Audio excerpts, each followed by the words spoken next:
8 years before I came here to FCHS, I attended St. Michael's School here in Brookville, where all the students, including myself, had to wear a school uniform.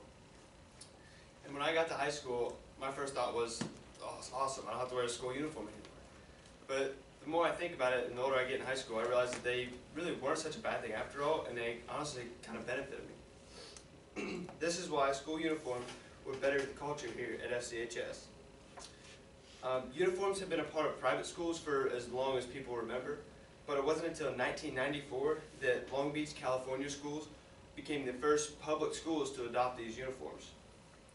Since then, there are now 19% of all public schools in America wear school uniforms, which is a 12% increase in public schools in the last decade. So this got me thinking, how could these uniforms affect us here at FCHS? The first cause is that school uniforms would keep kids focused on school and out of trouble. The National Association of Secondary School Principals stated that when all students are wearing the same thing, they are less concerned about how they look and how they fit in with their peers. Also, these school uniforms, the schools who have adopted these uniforms said that there has been a massive decrease in suspensions and otherwise any other disciplinary actions. Also, these uniforms would keep kids focused on their main goals in life, but because the uniforms could create a more serious professional atmosphere here at school.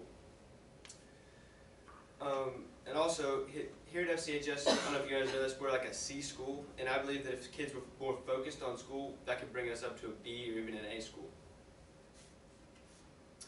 My second cause is that having school uniforms will make it easier to enforce the dress code for faculty and administrators.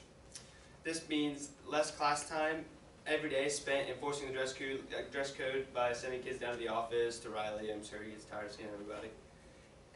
Also, schools who have adopted this said there's a decrease in dress code violations because it's easier to spot those who obviously aren't in their uniform or have like a violation. And as you all know, the big issue here is the yoga pants issue. And with the school uniforms, that would be avoided altogether, and that would make for less conflict between students and the teachers. Cause number 3 is that school uniforms create a level playing field among students and reduce peer pressure and bullying. School uniforms could help local families that cannot afford like brand name clothes because the uniforms are a lot less expensive and they're easier to reuse a lot. And I know some kids have to like buy their own clothes, and this way the school uniforms are like way cheaper, and this would allow the kids to spend it however they want, gas money, etc. Also, there would be less bickering and jealousy between students, and less emphasis would be put on the clothes, which would soften the peer pressure altogether. In 2013, National Association of Elementary School Principals did a survey that said 86% of school leaders said uniforms make a significant positive impact on peer pressure, and 64% actually say that they've seen a decrease in bullying in their schools. So some of my solution criteria would be that first, students need to be willing to try them even if they say they don't like them. And I understand that these students will say, well, they said this will reduce my creativity and my ability to be myself.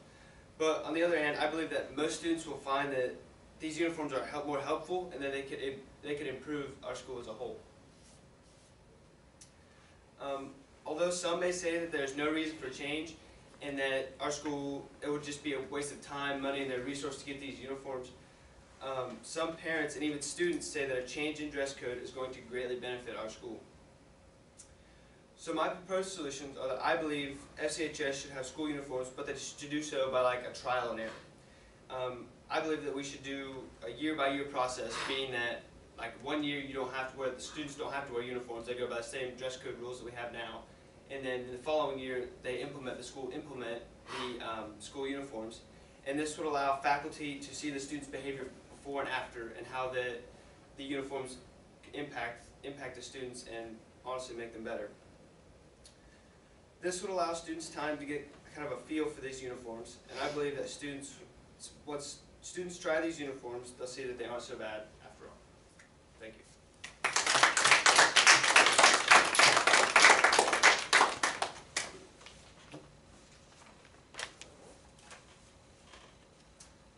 Do you think we should go with the St. Michael's dress code as like just like the khakis and the same colored shirt, you know? Or do you think Oldenburg dress code? Like, what is your preference on?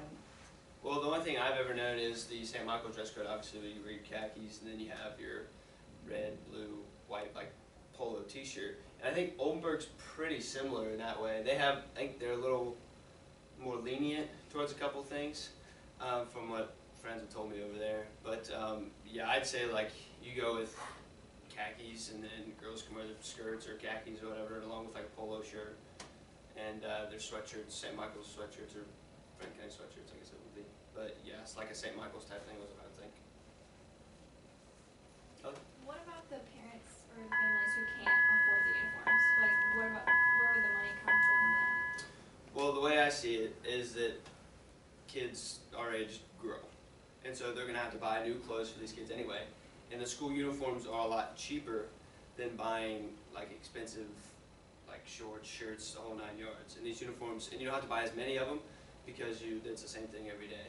And so you could buy a couple pair of those khaki pants rather than a couple pair of shorts, a couple pair of jeans or whatever. And shirts are the same way. You have to buy a bunch of shirts all the time if they're all different. But if you have the same polo shirt, you don't have to buy a couple of them, which would be ultimately cheaper. Should we implement this in all of the schools in Franklin County, or just do a trial and error in one school? I say you do trial and error all over the county. Personally, that's my opinion, just to see how all kids for all ages react to the uniforms and how it, like I said, it keeps them focused more on school rather than what she's wearing or what I'm wearing. I feel like that's obviously school is most important. Matt? Why do you think clothes are so distracting? Well, because there's certain people they are, but certain people they're not.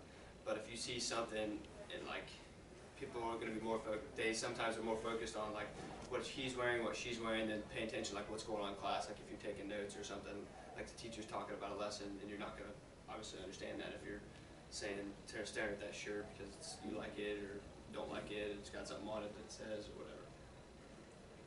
What do your peers think about dress code coming to the school? Some of them, especially the younger ones, say, "Well, that's stupid. Like, why would we want to do that? Like, it's not a bad idea." But like some of the seniors, like friends of mine, I asked, and they said that some of them coming from like Mount Carmel, some of them coming from St. Michael's, they say that that wouldn't be such a bad idea at all. You wouldn't have to worry about what you got to wear in the morning. You just get on, put on, same thing, or not the same thing, but and you just get up and go. All right, good job.